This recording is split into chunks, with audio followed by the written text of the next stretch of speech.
y'all, it's Kim. So this is the Senate torture report, and I think this will be video 28. I write down my little notes just so I remember. Hold on. Trying to look. No, this is 29. Excuse me. Sorry. I forgot I did one, I think, Thursday. But the actual report is called a report of the Senate Select Committee on Intelligence Committee Study of the Central Intelligence Agency's Detention and Interrogation Program. And then remember, after 9/11, many suspected terrorists were detained for extended periods and tortured, according to this report. Um, yeah, goes against the Geneva Conventions, and that was something else I kind of started. But anyway, you're supposed to still treat them somewhat kindly, even though we know they would just come up and stab you right in the face if they could. I'm just saying, a lot of these terrorists hate you, hates me, hate anybody that doesn't believe like they do. So you gotta, you know, take it for what it is. But anyway, let's go on. So in October of 2005, the chief of CTC's CBRN, Chemical, Biological, Radiological, and Nuclear Group, wrote under the heading, "Don't put all your uranium in one bucket. Jose Padilla will never be able to successfully expunge Padilla and the dirty bomb plot from the lore of disruption.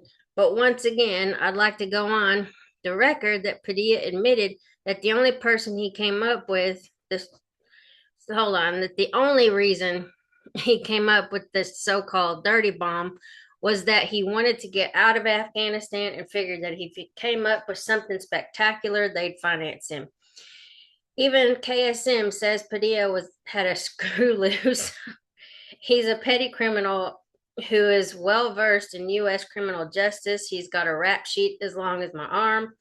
Anyone who believes you can build an IND or RDD by putting uranium in buckets and spinning them clockwise over your head to separate the uranium is not going to advance Al Qaeda's nuclear capabilities. What the heck? CIA and other U.S. government assessments also called into question the tall buildings plotting, which was loosely based on attacks that were conducted in Moscow in September of 1999 using conventional explosives. The tall buildings plotting did not envision the use of conventional explosives. Instead, the plotting envisioned using natural gas to destroy high-rise residential buildings. As planned, the intelligence community assessed the plotting was not viable. On August 4, 2008, U.S. government assessment stated, "On the surface, the idea is simplistic. It's not amateurish. The probability of an efficient fuel-air explosion is low." Jose Padilla was detained on a material witness warrant from May 8, 2002 to June 9th, 2002, when he was transferred to U.S. military custody and designated an enemy combatant. On January 3rd, 2006, Jose Padilla was transferred to U.S. law enforcement, let me get down here, custody and tried in federal court. On August 16th, 2007, Jose Padilla and two co-defendants, Adham Hassan, whatever, and Kifa Yossi, I don't know, were found guilty of three criminal offenses relating to terrorist support activities from October 1993 to November 1st, 2001. The case against Jose Padilla centered on his attendance at a terrorist training camp in Afghanistan in the fall of 2000. Specifically, the terrorist training camp application form acquired by the CIA and provided to the FBI in December 2001. The form was found to have Jose Padilla's fingerprints as well as identifying data to include his date of birth, languages spoken, and travels. On January 22nd, 2008, Jose Padilla was sentenced to 17 years in prison. On September 19, 2011, the U.S. 11th Circuit Court of Appeals ruled the sentence was too lenient in part because it did not take into account Jose Padilla's prior criminal offenses.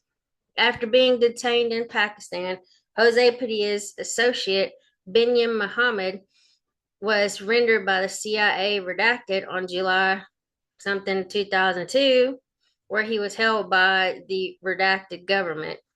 On January of 2004, Binyam Muhammad was rendered to CIA custody. On May 2004, Binyam Muhammad was transferred to the custody of the U.S. military in Bagram, Afghanistan. On September 21st, 2004, he was transferred to Guantanamo Bay, Cuba. Binyam Muhammad was then transferred from U.S. military custody to United Kingdom on February 23rd, 2009. Something's been redacted there. And lawyers representing Binyam Muhammad sued the government of the United Kingdom to compel the release of documents relating to his whereabouts and treatment after his initial detention in April of 2002. In February 2010, a British court compelled the release of a summary of the torture to which Binyam Muhammad was subjected during his detention. In the fall of 2010, the British government awarded Binyam Muhammad a reported 1 million, I guess that's pounds, in compensation. I guess that's what that'd be. I don't know. The thwarting of the Karachi plots. The summary: the CIA represented that its enhanced interrogation techniques were effective and necessary to produce critical, otherwise unavailable intelligence, which enabled the CIA to disrupt terrorist plots, capture terrorists, and save lives. Over a period of years, the CIA provided the thwarting of the Karachi plots as evidence of the effectiveness of the CIA's enhanced interrogation techniques. The CIA representations were inaccurate. The Karachi plots was disrupted with the confiscation of explosives and the arrest of Ammar al-Baluchi and Khalid bin Atash, whatever, in April 2003. The operation and arrests were conducted unilaterally by Pakistani authorities and were unrelated to any reporting from the CIA's detention and interrogation program. Further details: the Karachi plots refers to terrorist plotting that targeted a variety of U.S. and Western interests in the Karachi area, to include the U.S. consulate, named hotels near the airport, and beach, U.S. vehicles traveling between the consulate and the airport, and U.S. diplomatic housing, U.S. personnel subject to potential sniper attacks, as well as Pakistan's Faisal Army base. CIA records indicate the CIA became aware of the initial plotting as early as September of 2002, and that it was disrupted in April of 2003 when the remaining plot leaders were arrested in a unilateral operation by Pakistani authorities. While the plot leaders were captured in the process of procuring explosives, they maintained that they were still in the process of locating vehicles, a safe house, and suicide operatives at the time of their arrest. The thwarting of the Karachi plots is one of the 8 most frequently cited examples provided by the CIA as evidence for the effectiveness of the CIA's enhanced interrogation techniques. Over a period of years, CIA documents prepared for and provided to senior policymakers, intelligence officials, and the Department of Justice represent the Karachi plots as an example of how key intelligence collected from HVD interrogations after applying interrogation and techniques had enabled CIA to disrupt terrorist plots and capture additional terrorists. The CIA further represented that the intelligence acquired from the CIA's enhanced interrogation techniques was otherwise unavailable and saved lives. That's weird. Okay, there's a big old footnote there. All right. For example, in November 2007, the CIA prepared and provided a set of talking points to the CIA director for an upcoming meeting with the president regarding the waterboard enhanced interrogation technique. The document includes a section entitled Plots Discovered as a Result of EITs, which states reporting statistics alone will not provide a fair and accurate measure of the effectiveness of EITs. The document then provides a list of key intelligence derived through use of EIT, stating CIA's use of DOJ approved enhanced interrogation techniques as part of a comprehensive interrogation approach has enabled CIA to disrupt terrorist plots. The following are examples of key intelligence collected from CIA detainee interrogations after applying the waterboard along with other interrogation techniques. The Karachi plot. This plan to conduct attacks against the U.S. consulate and other U.S. interests in Pakistan was uncovered during the initial interrogations of Khalid bin Attash and Ammar al-Baluchi, and later confirmed by ISM. Likewise, a CIA prepared briefing for Vice President Cheney on the CIA's enhanced interrogation techniques in March of 2005 under a section of the briefing called Interrogation Results asserts use of DOJ authorized enhanced interrogation techniques as part of a comprehensive interrogation approach has enabled us to disrupt terrorist plots, capture additional terrorists. The Karachi plot is a plan to conduct attacks against the U.S. consulate and other U.S. interests in Pakistan, and the plot was disrupted. There's more, what do you call those? Oh, shoot. Footnotes. Sorry, my brain went dead for a second. Okay, sources. Khalid bin Attash, Ammar al-Baluchi, KSM also provided information on the plot after we showed him captured photos of Ammar and Khalid. The CIA provided similar inaccurate representations regarding the thwarting of the Karachi plots in 17 of the 20 documents provided to policymakers and the Department of Justice between July 2003 and March of 2009. A review of CIA operational cables and other documents found that the CIA's enhanced interrogation techniques, to include the waterboard, played no role in the disruption of the Karachi plots. CIA records indicate that the Karachi plots was thwarted by the arrest of operatives and the interdiction of explosives by Pakistani authorities specifically, and that's all been redacted. The CIA had information regarding the Karachi terrorist plotting as early as September 11th of 2002. On that day, a something raid conducted by redacted Pakistani authorities, redacted of an Al-Qaeda safe house in Karachi, Pakistan, uncovered the perfume letter named as such because the term perfumes is used as a code word. The letter written in May of 2002 was from KSM to Hamza al-Zubair, a known Al-Qaeda member who was killed in the raids. KSM's letter to al-Zubair states, "Dear brother, we had the green light for the hotels and suggest making it 3 instead of 1. By early October 2002, the CIA had completed a search of the names identified in the perfume letter in its databases and found many of the individuals who had assigned roles in support of the operation were arrested by Pakistani authorities during the raids. At least one person in the letter, Khalid bin Attash, a known Al-Qaeda operative, remained at large. What remained of the Karachi plotting was disrupted unilaterally by Pakistani authorities as a result of a criminal lead. On April, redacted 2003, Pakistani authorities, specifically redacted, received a report that explosives and weapons were to be transported in a pickup truck to a specific location in Karachi.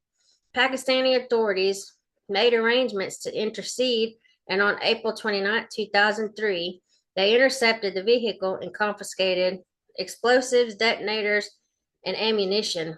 The driver of the vehicle provided the location where the explosives were being delivered, leading to the capture of several operatives, including Ammar al-Baluchi, and Khalid bin Attash, as well as to the discovery of another explosives cache A third captured individual stated that the explosives had belonged to Hamza al-Zubair, the known and now deceased al-Qaeda operative, as well as others residing in the home raided on September 11, 2002, where the perfume letter was discovered. While being arrested, Ammar al-Baluchi, I think of like Belushi, like Jim, what's his name? John Belushi. I don't know, that name just kind of sticks out. Okay, anyway, Ammar al-Baluchi was asked by a Pakistani officer about his intentions regarding the seized explosives. Al-Baluchi responded that he was planning to attack the U.S. consulate in Karachi in foreign government custody, and prior to being rendered to CIA custody and subjected to the CIA's enhanced interrogation techniques, Almar al-Baluchi continued to provide information about the Karachi plotting to a foreign government officer who was using rapport building interrogation techniques. The information provided by Ammar al-Baluchi on the plotting included the surveillance conducted, the envisioned targets, and the exact method of attack that was considered for the U.S. consulate in Karachi and other hard targets. Ammar al-Baluchi discussed the use of a motorcycle with the bomb to breach the perimeter wall of the consulate, and then how the operatives would seek to exploit that breach with a vehicle filled with explosives. Almar al-Baluchi and Khalid bin Atash remained in foreign government custody for approximately redacted weeks, with Almar al-Baluchi and to a lesser extent bin Atash responding to questions on a variety of matters, including the Karachi plotting. On May redacted 2003, Ammar al-Baluchi and Khalid bin Atash were rendered to CIA custody and immediately subjected to the CIA's enhanced interrogation techniques. The next day, the CIA disseminated 2 intelligence reports on the Karachi plots from the interrogations of Ammar al-Baluchi and Khalid bin Atash. The reporting relayed that al-Qaeda was targeting Western interests in Karachi, including the U.S. consulate and Western housing in a specific neighborhood of Karachi, and the attack could have occurred as early as late May or early June of 2003, but the plotters were still in the process of finding vehicles, a safe house, and the suicide operatives at the time of their arrests. These disseminated intelligence reports were used to support CIA representations in finished intelligence products, talking points, briefing documents, and President Bush's September 6th, we'll get there, 2006 speech that the Karachi plots was thwarted, disrupted, or uncovered as a result of the CIA's enhanced interrogation techniques. However, within 24 hours of the dissemination of these intelligence reports, CIA personnel in Karachi responded in an official cable that the information acquired from the CIA detainees and disseminated was already known to the CIA and U.S. consulate officials, the cable stated. While reporting from both al-Baluchi and bin Atash was chilling, CIA officers have become aware of most of this reporting either through previous information or through interviews of al-Baluchi and Khalid bin Atash prior to the transfer out of Karachi. The CIA personnel in Karachi reassured addressees that in December of 2002, redacted, the U.S. consulate in Karachi took increased steps to protect U.S. consulate personnel based on similar terrorist threat reporting. According to the cable, Americans in the referenced housing area had already been vacated from the area for several months. The potential for attacks targeting Americans at the airport had been recognized several months ago, and new procedures and security measures had been put in place to minimize the risks associated with the potential terrorist attacks. As noted in November of 2007, the CIA prepared and provided a set of talking points to the CIA director for an upcoming meeting with the president regarding the waterboard enhanced interrogation technique. Under a section entitled Plots Discovered as a Result of EITs, the document lists the Karachi plot, stating the disruption was the result of key intelligence collected from CIA detainee interrogations after applying the waterboard along with other interrogation techniques, and that the plotting was uncovered during the initial interrogations of Khalid bin Attash and Ammar al-Baluchi, and later confirmed by KSM. While Ammar al-Baluchi and Khalid bin Attash were subjected to the CIA's enhanced interrogation techniques, there are no CIA records to indicate that either was ever subjected to the CIA's waterboard interrogation technique. KSM did not provide information on the plotting, but was assessed by CIA personnel to be withholding information on the plotting more than a month after the CIA stopped using its enhanced interrogation techniques against KSM. In late April 2003, CIA interrogators confronted KSM with photographs demonstrating that Ammar al-Baluchi and Khalid bin Attash had been captured. When the CIA interrogators asked what Ammar al-Baluchi and Khalid bin Attash were up to in Karachi, KSM provided information regarding potential targets in Karachi. KSM's belated reporting prompted the CIA's Alex station to write a cable stating, "We were disappointed to see that KSM only made these new admissions of planned attacks in Pakistan after seeing the captured photographs of Ammar al-Baluchi and Khalid. We consider KSM's long-standing omission of this information to be a serious concern, especially as this omission may well have cost American lives had Pakistani authorities not been diligent in following up on unrelated criminal leads that led to the capture of Ammar bin Attash and other probable operatives involved in the attack plans. Simply put, KSM has had every opportunity to come clean on this threat, and from our optic, he deliberately withheld the information until he was confronted with evidence that we already knew about or soon would know about it from Ammar and Khalid.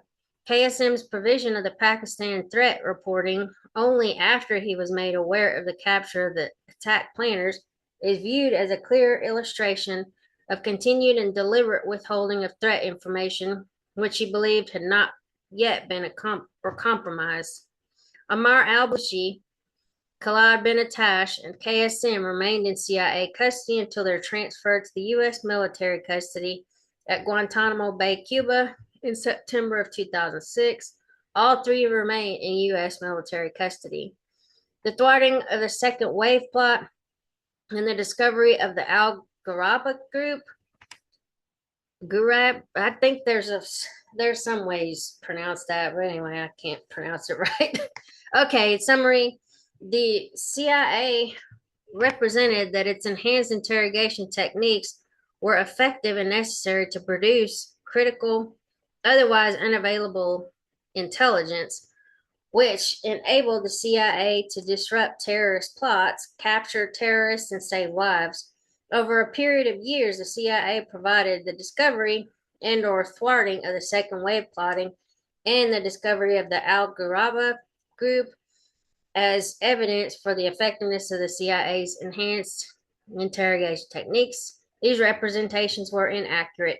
The second wave plotting was disrupted with the arrest and identification of key individuals. The arrests and identifications were unrelated to any reporting acquired during or after the use of the CIA's enhanced interrogation techniques against CIA detainees. Likewise, the Al-Ghuraba group was identified by a detainee who was not in CIA custody. CIA detainees subjected to the CIA's enhanced interrogation techniques provided significant fabricated information on both the second wave plotting and the Al-Ghuraba group.